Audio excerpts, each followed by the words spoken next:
श्री शिव महापुराण द्वितीय रुद्र संहिता के द्वितीय सतीखंड में दक्ष की 60 कन्याओं का विवाह और देवी शिवा के प्राकट्य की यह कथा होगी। आप सभी से अनुरोध है कि यदि आप इन वीडियोस को लाइक, शेयर या सब्सक्राइब नहीं भी कर सकते तो इन्हें पूरा अवश्य सुने और लाभान्वित हों। ब्रह्मा जी बोले, हे देव मुने, इसी समय मैं लोक पितामह ब्रह्मा भी इस चरित्र को जानकर प्रीतिपूर्वक शीघ्रता से वहां पहुंचा। मैंने पूर्व की भांति दक्ष प्रजापति को धैर्य धारण कराया, जिससे वे प्रसन्न हो आपसे पूर्वत स्नेह करने लगे। हे मुनिवर्य, मैं देवताओं के प्रिय अपने पुत्र आपको प्रेम पूर्वक बहुत धीरज देकर अपने साथ लेकर आश्रम को लौटाया। तदनंतर दक्ष प्रजापति ने मेरी आज्ञा से अपनी स्त्री में 60 सौभाग्यवती कन्याओं को उत्पन्न किया। दक्ष ने आलस्य रहित होकर उन कन्याओं का विवाह धर्म आदि के साथ जिस प्रकार किया, उसे प्रीतिपूर्वक सुनिए। हे मुनीश्वर, उसको मैं कह रहा हूं। हे मुने, दक्ष ने 10 कन्याएं धर्म को, 13 कश्यप मुनि को और 27 कन्याएं चंद्रमा को विधिपूर्वक दी।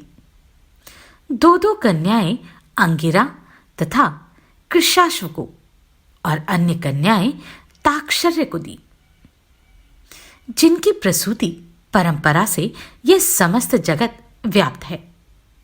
विस्तार के भय से मैं उनका वर्णन नहीं कर रहा।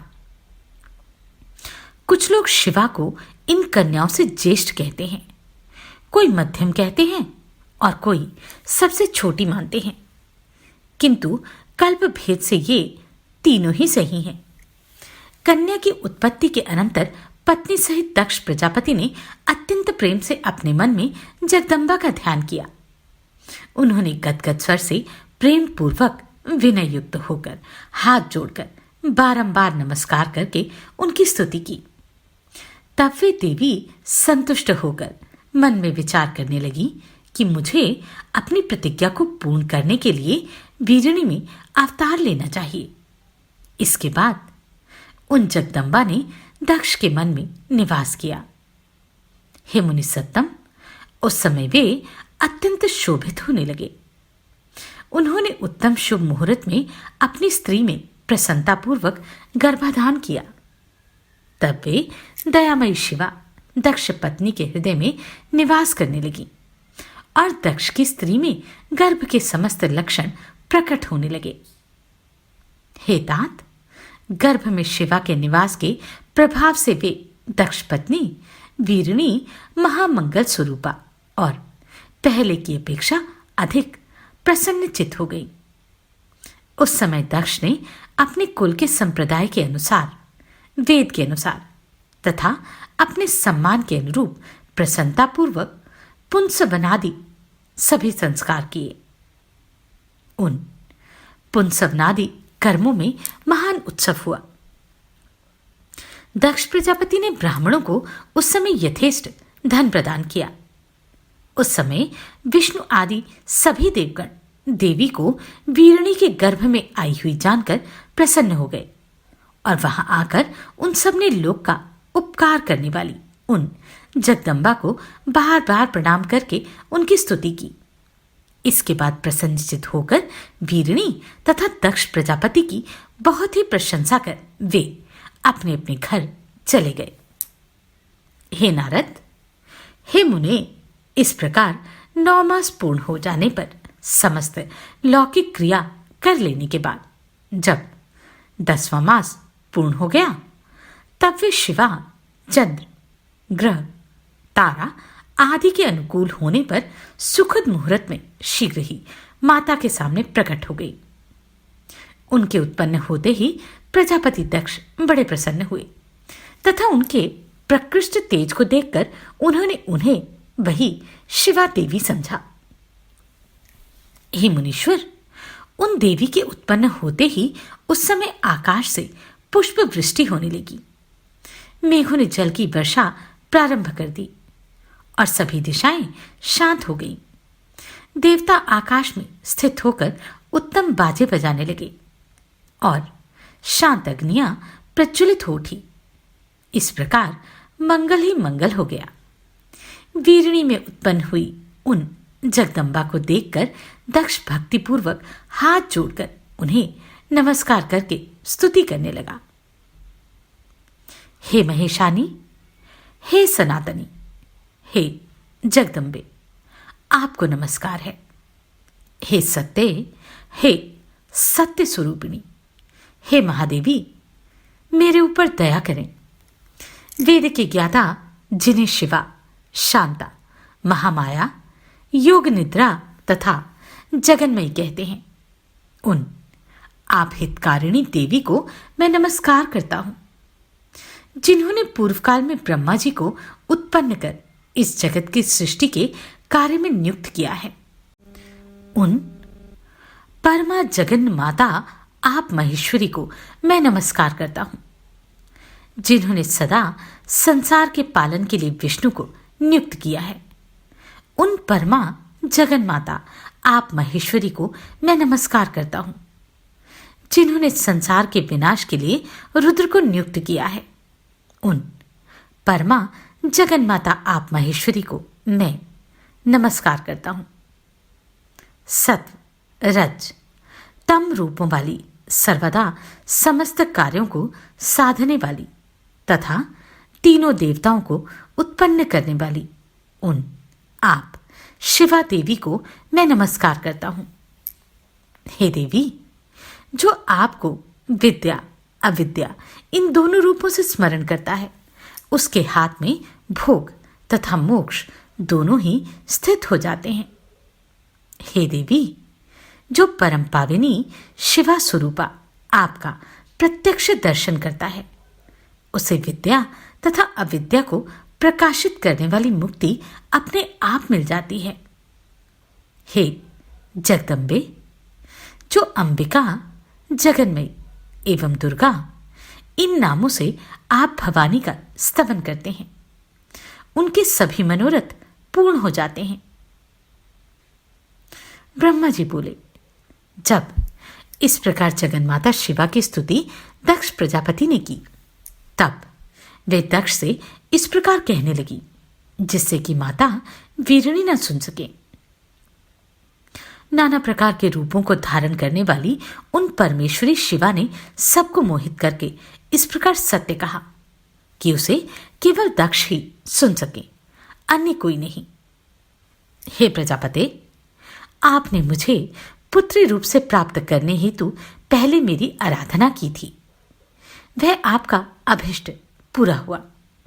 अब आप पुनः तपस्या कीजिए।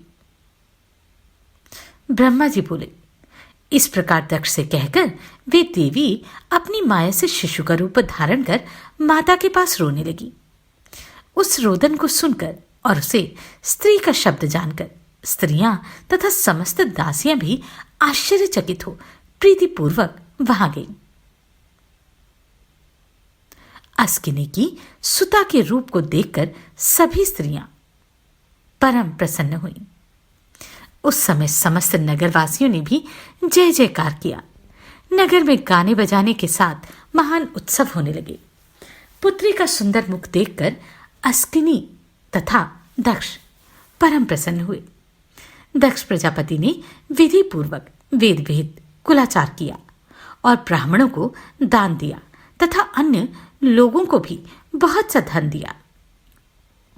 वहां सभी ओर मंगलाचार पूर्वक गायन तथा नृत्य होने लगा और अनेक प्रकार के बाजे बजने लगे।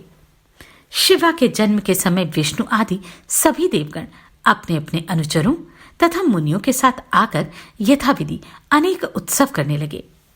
दक्ष कन्या के रूप में अवतरित हुई उन परमेश्वरी जगदम्बा को देखकर देवताओं ने विनय पूर्वक उन्हें प्रणाम किया और अनेक प्रकार के उत्तम स्तोत्रों द्वारा उनकी स्तुति की। सभी देवता प्रसन्न होकर जय जयकार करने लगे और दक्ष तथा वीरणी की विशेष रूप से प्रशंसा करने लगे। दक्ष ने प्रसन्न होकर विष्णु आदि देवताओं की आज्ञा से सभी गुणों से संपन्न होने के कारण उस प्रशस्त अंबिका का उमा यह नाम रखा। उसके बाद लोक में अनेक अन्य नाम भी पड़े जो मंगल करने वाले तथा लोगों के दुख दूर करने वाले थे। उस समय दक्ष प्रजापति ने हाथ जोड़कर विष्णु, मुझ ब्रह्मा, संपूर्ण मुनियों तथा देवताओं की स्तुति करके भक्ति पूर्वक सभी लोगों का पूजन किया। तदनंतर विष्णु आदि सभी देवगण दक्ष की प्रशंसा करके शिवा तथा शिव का स्मरण करते हुए अपने अपने स्थानों को चले गए। उसके बाद माता ने यथोचित रूप से उस कन्या का संस्कार कर बालकों की स्तनपान विधि से उसे अपना दूध पिलाया। महात्मा प्रजापति दक्ष तथा वीरणी ने बड़ी सावधानी के साथ उस कन्या का लालन पालन किया, जिससे वह शुक्ल पक्ष के चंद्रमा की कला के समान प्रतिदिन बढ़ने लगी। हे द्विजश्रेष्ठ, उस कन्या ने बाल्यकाल में ही सभी सद्गुण प्रविष्ट हो गए थे। जैसे चंद्रमा में सभी मनोहर कलाएं अपने आप आ जाती हैं। जब वे सखियों के बीच में जाकर अपने भाव में मग्न होती थी, तब प्रतिदिन शंकर जी की प्रतिमा का बार बार निर्माण करती थी। जब वह शिवा बालोचित गाने गाती तो वह काम पर शासन करने वाले हर, रुद्र तथा स्थाणु का स्मरण करती थी। दक्ष प्रजापति तथा वीरणी का स्नेह दिन प्रतिदिन उस कन्या पर बढ़ता ही गया। यद्यपि वह बालिका थी, फिर भी वह अपने माता पिता में बड़ी भक्ति रखती थी। सभी बालोचित गुणों से परिपूर्ण वह उमा देवी अपने घर के सभी कार्यों को निपुणता से संपन्न कर प्रतिदिन अपने माता पिता को संतुष्ट करने लगी। ब्रह्मा जी बोले, हे मुने, एक समय आपके साथ जाकर मैंने त्रिलोकी की सर्वभूता उन सती को अपने पिता के पास बैठी हुई देखा। पिता के द्वारा नमस्कृत तथा सत्कृत होते हुए हम दोनों को देखकर लोकलीला का अनुसरण करने वाली उन सती ने प्रेम पूर्वक भक्ति के साथ आपको तथा मुझे प्रणाम किया। हे नारद, प्रणाम करने के पश्चात दक्ष के द्वारा दिए गए आसन पर हम दोनों बैठ गए। इसके बाद विनम्र सती को देखकर मैंने कहा, हे सती, जो तुम्हें चाहता है तथा जिसे तुम चाहती हो, उन सर्वज्ञ जगदीश्वर को तुम पति रूप में प्राप्त करो, जिसने दूसरी स्त्री का पाणी ग्रहण नहीं किया और जो वर्तमान में भी न करते हैं न करेंगे, और हे शुभे, जिनकी समता कोई और करने वाला नहीं है, वे ही तुम्हारे पति हों। हे नारद, ऐसा कहकर कुछ दिन दक्ष के घर निवास कर हम दोनों उनसे विदा लेकर अपने अपने स्थान पर चले गए। मेरी बात सुनकर दक्ष परम प्रसन्न होकर चिंता रहित हो गए और अपनी कन्या को परमेश्वरी जानकर उनका बड़ा सत्कार करने लगे। अपनी इच्छा से मनुष्य शरीर धारण करने वाली भक्त वत्सला देवी ने मनोहर कौमारोचित विहार करके अपनी कौमार्यावस्था समाप्त की। अपनी तपस्या के प्रभाव से सर्वांग मनोहरा उन सती ने धीरे धीरे बाल्यावस्था समाप्त कर युवावस्था को प्राप्त किया। लोकेश, दक्ष प्रजापति उस कन्या को युवावस्था को प्राप्त हुई देखकर विचार करने लगे कि अपनी इस पुत्री को शिव के लिए किस प्रकार प्रदान करूं। इधर वे सती भी प्रतिदिन शिव को प्राप्त करने की इच्छा करने लगी। पिता के मनोभाव को जानकर वे माता के पास आईं। विशाल बुद्धि वाली उन सती परमेश्वरी ने शंकर को प्राप्त करने की इच्छा से तप करने के लिए अपनी माता वीरणी से आज्ञा मांगी। तब दृढ़ व्रत वाली वे सती माता की आज्ञा से महेश्वर को पति रूप में प्राप्त करने के लिए घर में ही तपस्या करने लगी। उन्होंने अश्विन मास की प्रत्येक नंदा तिथि, प्रतिपदा, षष्ठी तथा एकादशी में गुड़, भात तथा लवण से भक्तिपूर्वक हर का पूजन किया। इस प्रकार उस मास को बीता दिया। कार्तिक मास की चतुर्दशी को खीर तथा अपूप से शिवजी की आराधना कर वे उनका स्मरण करने लगी। वे मार्गशीर्ष के कृष्ण पक्ष की अष्टमी को यव, तिल एवं चावल सहित कीलों से शिवजी का पूजन कर दिन बिताने लगी। वे सती पौष मास के शुक्ल पक्ष की सप्तमी तिथि को रात्रि में जागरण करके प्रातःकाल खिचड़ी से शिव का पूजन करने लगी। माघ की पूर्णिमा तिथि को रात्रि में जागरण कर प्रातःकाल भीगे कपड़े पहनकर वे नदी के किनारे शिव का पूजन करने लगी। फागुन कृष्ण चतुर्दशी को रात्रि में जागरण कर सब प्रहरों में बिल्व पत्र तथा बिल्व फल से शिव की विशेष पूजा करने लगी। चैत्र शुक्ल चतुर्दशी को वे सती पलाश पुष्प तथा दवनु अर्थात दोनों से शिवजी की पूजा करती थी और दिन रात उनका स्मरण करती हुई समय व्यतीत करती थी। वैशाख शुक्ल तृतीया को गव्य, तिलहार, यव एवं चावलों से शिवजी का पूजन कर उस मास को व्यतीत करने लगी। ज्येष्ठ की पूर्णिमा के दिन निराहार रहकर रात्रि में वस्त्र एवं भटकट्टैया के पुष्पों से शिवजी का पूजन करके वे सती उस मास को व्यतीत करने लगी। वे आषाढ़ शुक्ल चतुर्दशी को काले वस्त्र एवं भटकटैया के पुष्पों से शिवजी की पूजा करने लगी। वे श्रावण शुक्ल अष्टमी तथा चतुर्दशी तिथि को पवित्र यज्ञोपवीत तथा वस्त्रों से शिव का पूजन करने लगी। भाद्रपद कृष्ण चतुर्दशी को अनेक प्रकार के पुष्पों तथा फलों से शिव का पूजन करके वे चतुर्दशी तिथि में केवल जल का आहार करती थी। इस प्रकार वे परिमित आहार करके जप करती हुई उन कालों में उत्पन्न होने वाले नाना प्रकार के फल, पुष्प तथा शस्यों द्वारा प्रत्येक माह में शिवार्चन करती थी। अपनी इच्छा से मानव रूप धारण करने वाली वे सती दृढ़ व्रत से युक्त होकर सभी माह में तथा सभी दिनों में शिव पूजन में तत्पर रहने लगी। इस प्रकार नंदा व्रत को पूर्ण रूप से समाप्त करके भगवान शिव में अनन्य भाव रखने वाली सती एकाग्रचित होकर बड़े प्रेम से भगवान शिव का ध्यान करने लगी तथा उनके ध्यान में ही निश्चल भाव से स्थित हो गई। हे मुने, इसी समय सब देवता और ऋषि भगवान विष्णु को और मुझको आगे करके सती की तपस्या देखने के लिए आए। वहां आकर देवताओं ने देखा कि सती मूर्तिमती दूसरी सिद्धि के समान जान पड़ती हैं। वे उस समय भगवान शिव के ध्यान में निमग्न थी और सिद्धावस्था में पहुंच गई थी। विष्णु आदि समस्त देवताओं तथा मुनियों ने प्रसन्नचित होकर दोनों हाथ जोड़कर तथा सिर झुकाकर प्रेम पूर्वक सती को नमस्कार किया। इसके बाद अति प्रसन्न श्री विष्णु आदि सब देवता और मुनिगण आश्चर्यचकित होकर सती देवी की तपस्या की भूरी भूरी प्रशंसा करने लगे। तदनंतर वे सभी देवता और ऋषिगण सती देवी को पुनः प्रणाम कर भगवान शिव जी के परम प्रिय श्रेष्ठ कैलाश पर्वत पर शीघ्र ही पहुंच गए। लक्ष्मी सहित भगवान विष्णु और सावित्री सहित मैं प्रसन्नता पूर्वक भगवान शिव के समीप गया। वहां पहुंचकर आश्चर्यचकित होकर सभी लोगों ने प्रभु का दर्शन कर उन्हें प्रणाम किया और दोनों हाथ जोड़कर अनेक प्रकार के स्तोत्रों से वे उनकी स्तुति करने लगे।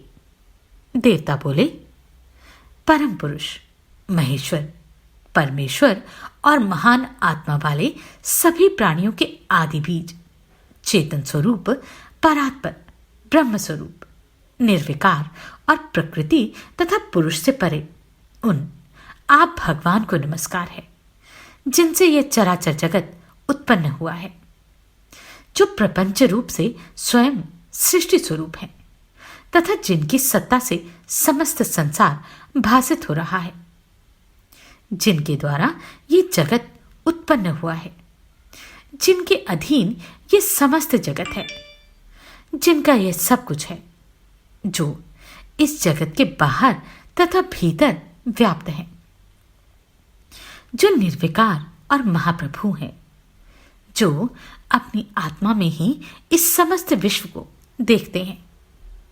उन स्वयंभू परमेश्वर को हम लोग नमस्कार कर रहे हैं, जिनकी दृष्टि कहीं नहीं रुकती, जो परात्पर सभी प्राणियों के साक्षी, सर्वात्मा, अनेक रूपों को धारण करने वाले आत्मस्वरूप परब्रह्म तथा तप करने वाले हैं।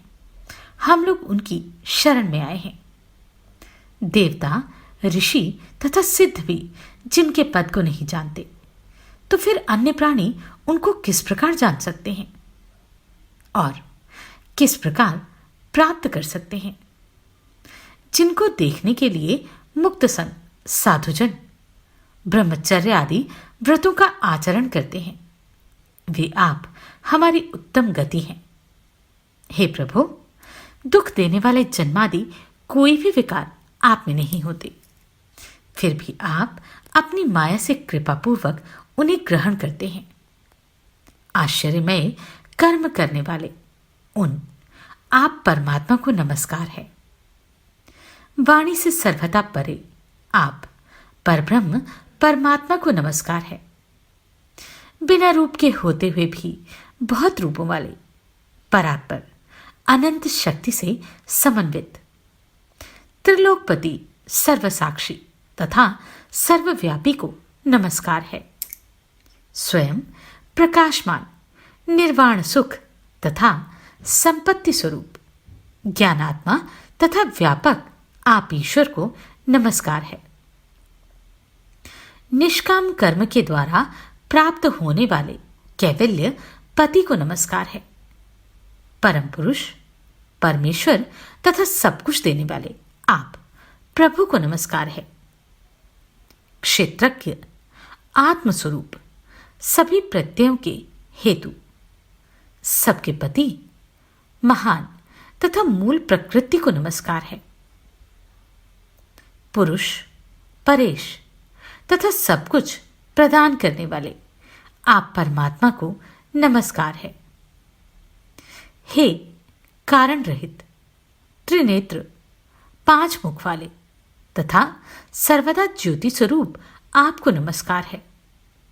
सभी इंद्रियों और गुणों को देखने वाले आप परमात्मा को नमस्कार है। तीनों लोकों के कारण मुक्ति स्वरूप, मोक्ष प्रदान करने वाले, शीघ्र ही शरणागत को तारने वाले, आमनाए तथा आगम शास्त्र के समुद्र, परमेष्ठी तथा भक्तों के आश्रय रूप आप प्रभु को नमस्कार है। हे महेश्वर, आप गुण रूपी अग्नि से आच्छन्न चित्त स्वरूप अग्नि रूप मूर्खों के द्वारा प्राप्त न होने वाले, ज्ञानियों के हृदय में सदा निवास करने वाले, संसारी जीवों के बंधन को काटने वाले, उत्तम भक्तों को मुक्ति प्रदान करने वाले, सो प्रकाश स्वरूप, नित्य, अव्यय, निरंतर, ज्ञान स्वरूप, प्रत्यक्ष दृष्टा, अविकारी तथा परम ऐश्वर्य धारण करने वाले हैं। आप प्रभु को नमस्कार है। लोग धर्म, अर्थ, काम, मोक्ष के लिए जिनका भजन करते हैं तथा जिनसे अपनी सद्गति चाहते हैं, ऐसे ही प्रभु आप हम सभी के लिए दया रहित कैसे हो गए? हम पर प्रसन्न हो। आपको नमस्कार है। आपके अनन्य भक्त आपसे किसी अन्य अर्थ की अपेक्षा नहीं करते। वे तो केवल आपके मंगल स्वरूप चरित्र को ही गाया करते हैं। अविनाशी परब्रह्म, अव्यक्त स्वरूप वाले व्यापक अध्यात्म तथा योग से जानने योग्य तथा परिपूर्ण आप प्रभु की हम लोग स्तुति करते हैं। हे अखिलेश्वर, इंद्रियों से परे स्वयं आधार रहित, सबके आश्रय, हेतु रहित, अनंत, आद्य और सूक्ष्म आप प्रभु को हम सभी प्रणाम करते हैं। आपने अपनी तुच्छ कला मात्र से नाम रूप के द्वारा विष्णु आदि सभी देवताओं तथा इस चराचर जगत की अलग अलग सृष्टि की है।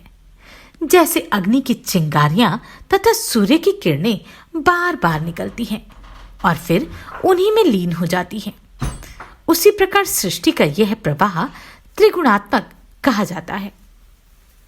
हे प्रभु, आप न देवता हैं, न असुर हैं, न मनुष्य हैं, न पक्षी हैं, न द्विज हैं, न स्त्री हैं, न पुरुष हैं, न नपुंसक हैं, यहां तक कि सत असत कुछ भी नहीं है। श्रुतियों के निषेध से जो शेष बचता है वही निषेध स्वरूप आप हैं। आप विश्व की उत्पत्ति करने वाले, विश्व के पालक, विश्व का लय करने वाले तथा विश्वात्मा हैं। उन ईश्वर को हम सभी प्रणाम करते हैं। योग से दग्ध हुए कर्म वाले योगी लोग अपने योगासक्त चित्त में जिन्हें देखते हैं, ऐसे आप योगेश्वर को हम लोग नमस्कार करते हैं। हे तीनों शक्तियों से संपन्न असह वेग वाले, हे त्रयमय, आपको नमस्कार है। अनंत शक्तियों से युक्त तथा शरणागतों की रक्षा करने वाले, आपको नमस्कार है।